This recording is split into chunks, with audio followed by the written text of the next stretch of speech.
ये जो ओंकार की नाद हम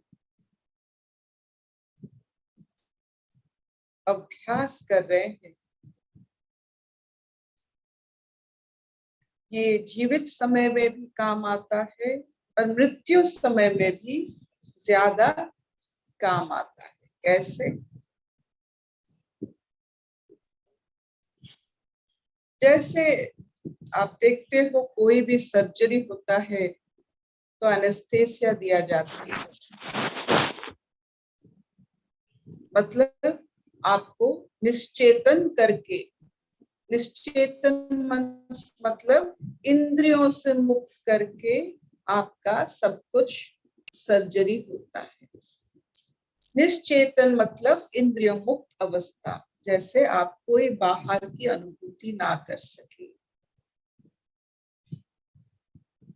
इंद्रियों माध्यम से कोई भी अनुभूति ना करना वो एनेस्थेसिया है, निश्चेतन है। तो मृत्यु समय में जब हमारा सोल ट्रांसप्लांट होता है, सोल की सर्जरी होता है, आत्मा की एक शरीर से मुक्त होने वाला है, ट्रांसप्लांट होने वाला है, तो निश्चेतन मृत्यु तो निश्चेतन करेगा, लेकिन उस निश्चेतन को जानने के लिए जैसे सर्जन की जरूरत पड़ती है निश्चेतन के लिए, वैसे मृत्यु के लिए ये ओंकार नाद की अभ्यास जरूरत पड़ती है। जितने जल्दी आप इंद्रिय मुक्त हो जाओगे उतने जल्दी मृत्यु को भी आराम मिलेगा काम करने के लिए, सोल ट्रांसप्लांट करने के लिए। तो इस ओंकार नाद के अभ्यास को आप सर्जन मान सकते हो, जो आपको मृत्यु समय में बहुत आराम से बिना कोई झिझक आपका सोल ट्रांसप्लांट हो सकता है। तो निश्चेतन जरूरी है, कोई भी सर्जरी के लिए निश्चेतन जरूरी है, इंद्रिय मुक्त अवस्था जरूरी है। तो ये इंद्रिय मुक्त अवस्था थोड़ा बहुत इस ओंकार नाद में अभ्यास हो जाता है और अच्छा भी लगता है, जैसे मानो कि थोड़ा बहुत मृत्यु का अनुभव भी होता है, मुक्ति का अनुभव होता है। शरीर ध्यास से थोड़ा मुक्ति मिलता है इस ओंकार नाद से। तो कल तो जलाशय बनाने की बात हो रही थी, जो बाढ़ के समय काम में आए।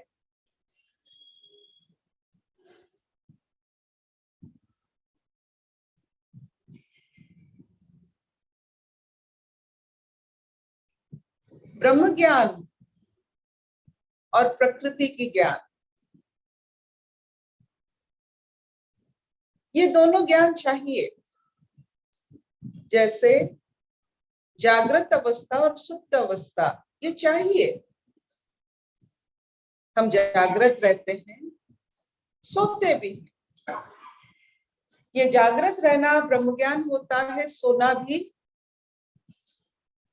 प्रकृति का ज्ञान होता है।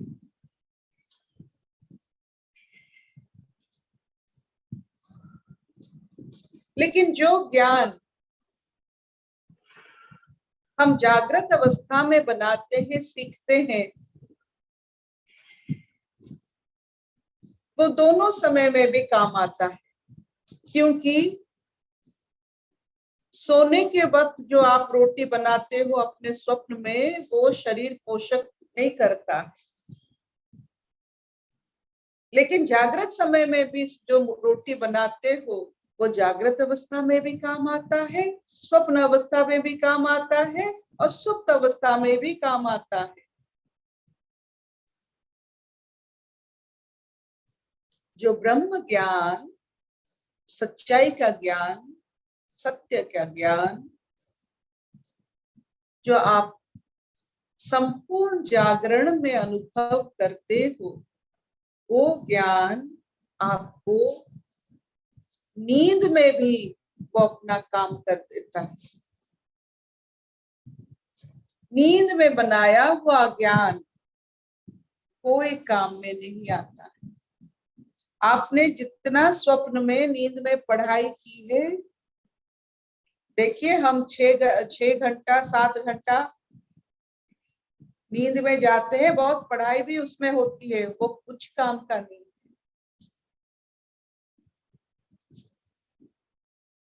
जागृत अवस्था ब्रह्म ज्ञान काम में आता है, प्रकृति के काम में भी आता है, सबके काम में आता है, सबकी स्थिति में, हर स्थिति में वो काम में आता है। तो हे अर्जुन,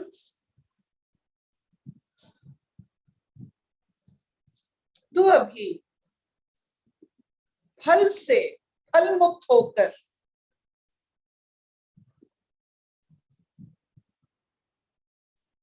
कर्म पर ध्यान देकर जागृत अवस्था में अनुभूति सब ले। एंजॉय द नाउ, अनुभव करो। तो आज की जो श्लोक है आप देखिए, उसमें कितना गहराई तो है ही। हर श्लोक में कृष्ण की भाषा है, वाणी है, तो कृष्ण जैसा गहराई तो होगा, लेकिन उसमें एक बहुत ही बढ़िया लचक है जो मैं आपको इस श्लोक के बाद आपको बताऊं।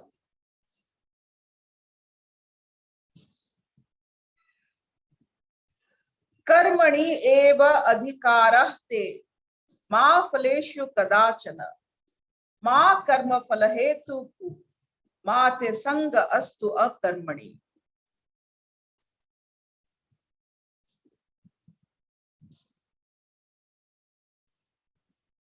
हर जीव,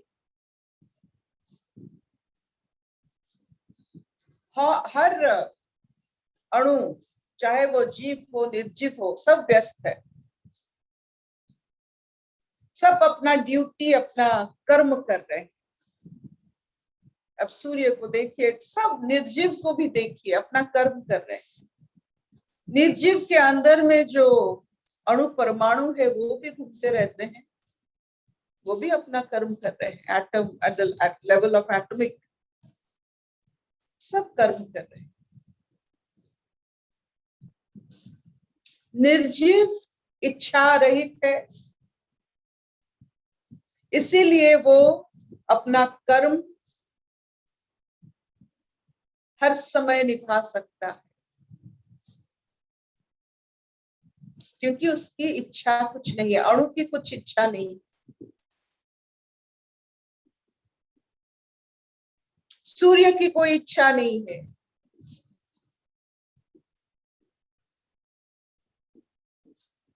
जीवों की इच्छा और निरीक्षा की बात हो रही है।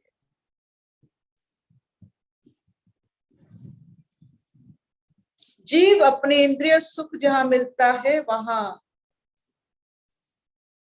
आकर्षित होते हैं, जहां उन्हें पीड़ा दुख मिलता है उससे वो विच्युत होते हैं।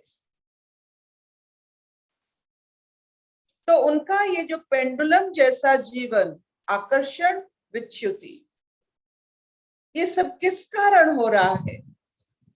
हल्की इच्छा के कारण। ये जो हमारा ये दोहरापन जीवन, कभी आगे जाते हैं कभी पीछे जाते हैं, ये किसके कारण होता है? हम कुछ इच्छा रखते हैं, इसीलिए हमें पीड़ा मिलता है और इसीलिए हमें कुछ सुख भी मिलता है। इस सुख और दुख के बीच का जो पेंडुलम जैसा हमारा समय कट रहा है, उसको भरेगा कौन? इतना समय जो हम आगे जाते हैं फिर पीछे आते हैं, और किस कारण? फल की इच्छा के कारण।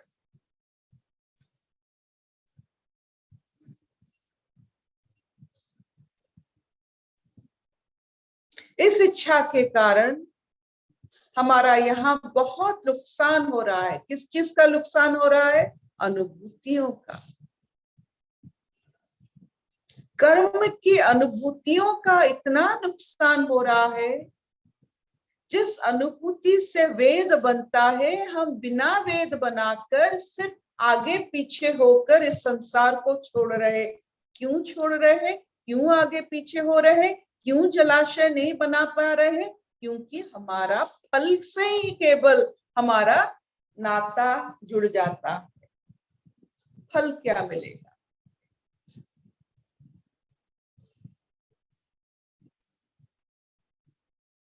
हमारा सोच में द्वंद है। आगे पीछे होना मतलब द्वंद ही रहना। ये जो सोच में द्वंद रहता है, फल की इच्छा के कारण। आप देखिए कहाँ इन्होंने बाण चलाए हैं।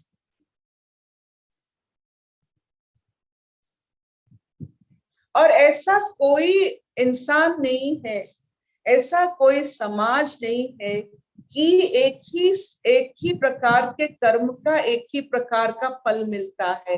नहीं हो सकता है। ये एक ऐसा अनंत वृक्ष है कि आपके कर्म के हिसाब से आपको कुछ भी मिल सकता है, कि एक जैसा फल सबको नहीं मिलता, क्योंकि कर्म की तो कोई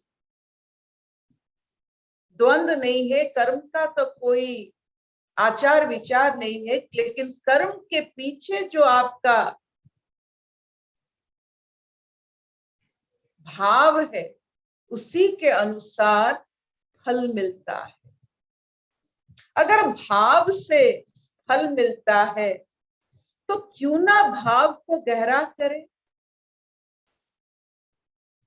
क्यों फल की इच्छा करें जब भाव हम सृष्टि कर सकते हैं? अगर कर्म की भाव से आपकी भाव के अनुसार कर्म का फल मिलता है, कर्म का खुद का फल कुछ नहीं हो सकता है। ये सबसे उन्नत चिंताधारा है। कर्म से फल नहीं मिलता है। कर्म की भाव से, आपने किस भाव से वो कर्म संपन्न किया है, उसी के अनुसार हमें फल का स्वाद मिलता है। अगर आप उससे मानते हो हमको तो मिलेगा, तो हम ईश्वर को समर्पित कर देंगे। क्यों? इसीलिए तो फल को समर्पित किया जाता है पूजा पद्धति में। ये निशानी है कि कोई भी फल मिले उसे समर्पित करके खाते हैं। जैसे अभी आ रहा है हमारा दोल दशमी, जिसमें मेरी माँ की जन्मदिन है, जिसमें कृष्ण और राधा घर घर आएंगे, मंदिर से घर घर आकर हमारे यहाँ भोजन करके जाएंगे।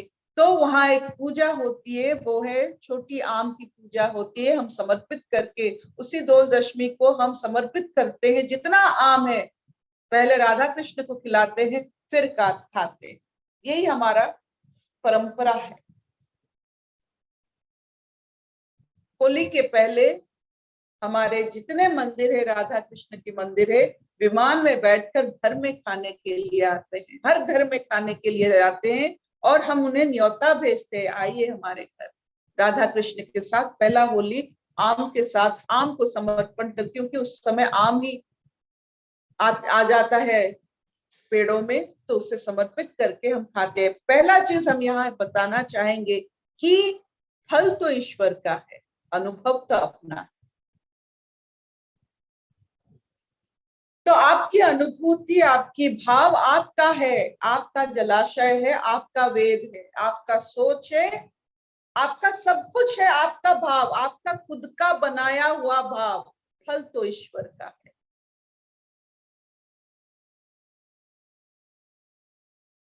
जब तक हमें ये समझ में नहीं आएगा क्यों कर्म में क्या मिलने वाला है, ना भाव मिलने वाला है, सोच मिलने वाला है। फल किसका हुआ? ना ईश्वर का हुआ, समर्पण ईश्वर का।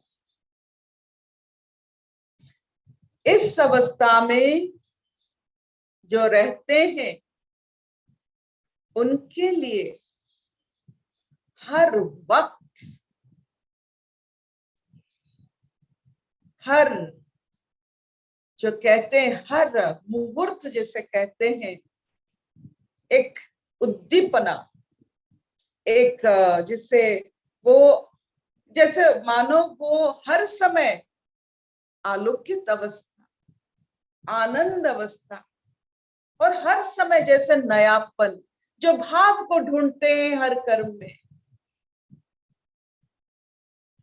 फल रहित कर्म करना और कर्म की भाव को अपना मानना और फल को ईश्वर को दे देना। मिला क्या? ना भाव मिला।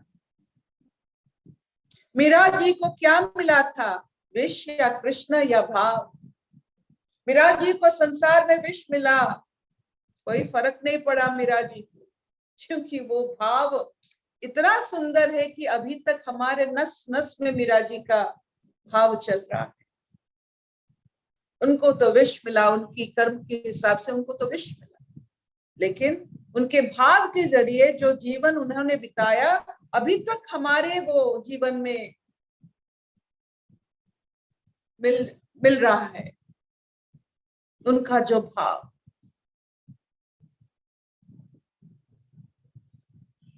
Will this do?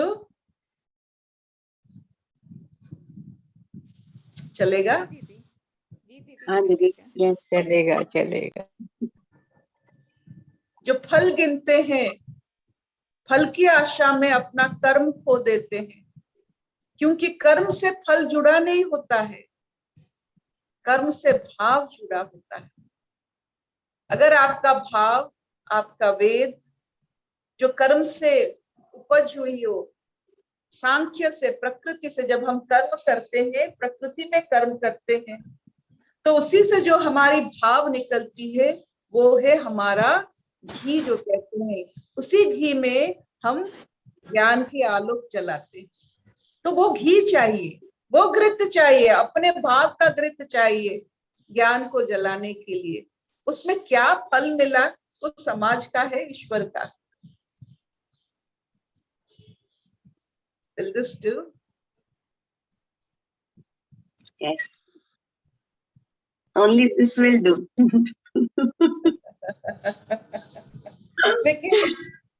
लेकिन ये अभ्यास हमें, ये अभ्यास नहीं है। एक बार समझ गए इस अंक को तो आसान हो जाता है, क्योंकि मुझे इस कर्म में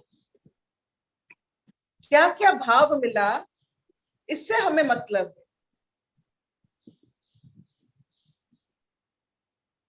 फल सबको एक ही जैसा नहीं मिलता है, एक कर्म से एक जैसा फल नहीं होता है। तो कौन सा फल आप इच्छा रखेंगे? जो इच्छा फल की बात हो रही है, कौन सा फल आप इच्छा रखेंगे? क्योंकि फल एक ही जैसा नहीं है। अगर फल एक ही जैसा नहीं है तो आप कौन से फल की आपको मतलब आप किसके लिए अपना कर्म करेंगे? क्योंकि आपको पता नहीं कौन सा फल, एक ही जैसा फल किसी को नहीं मिलता है। क्या मिलता है हमें? भाव मिलता है। हर समय जब हम मीरा जी की बात करते हैं, उनके लगन की बात करते हैं, उनका जो बावरी भाव होता है, उनका जो संगीत, उनका जो पोएट्री जिसे कहते हैं, जो वो लिख कर गई है, वो जो पढ़ेंगे, जब भी पढ़ेंगे विस्मित हो जाएंगे। ऐसा कैसे कोई सोच सकता है? ऐसा कैसे भाव उपज कर सकता है कि विष पी लेता है एक ऐसे इंसान के लिए जो कभी इंद्रियों के पल्ले नहीं पड़ी, जो इंद्रियों के साथ, जिसके साथ मुलाकात नहीं हुआ, भाव के साथ मुलाकात होकर भी वो विष पी सकते हैं उस भाव के लिए। ये सिर्फ भारत में होता है। ऐसा उपाख्यान सारा विश्व में, ब्रह्मांड में कहीं नहीं अभी तक हुआ। मेरा जैसा सोच, मेरा जैसा भाव, मेरा जैसा लगन, मेरा जैसा चिंतन अभी तक पैदा ही नहीं हुआ कहीं।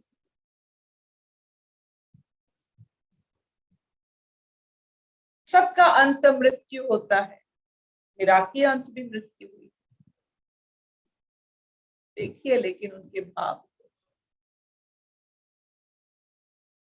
अगर आप फल देखोगे उनका तो आपको विष मिलेगा, लेकिन आपका भाव देखोगे तो चिरंतन सत्य मिलेगा।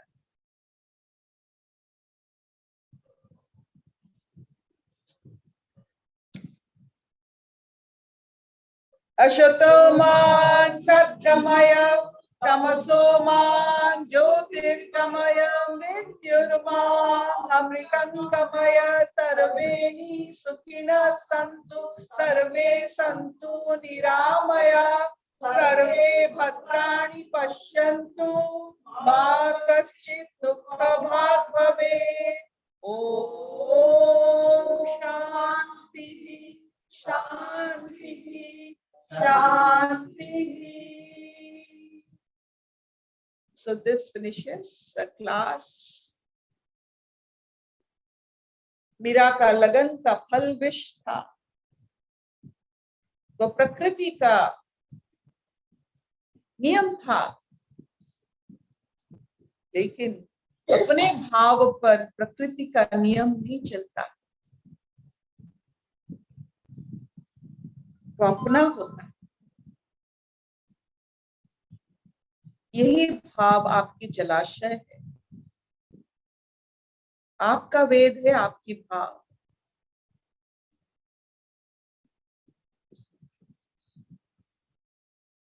छबननी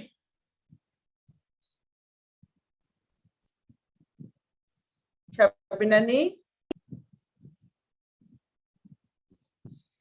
उनका डिस्कनेक्ट हो गया। No worries. Any question from anyone?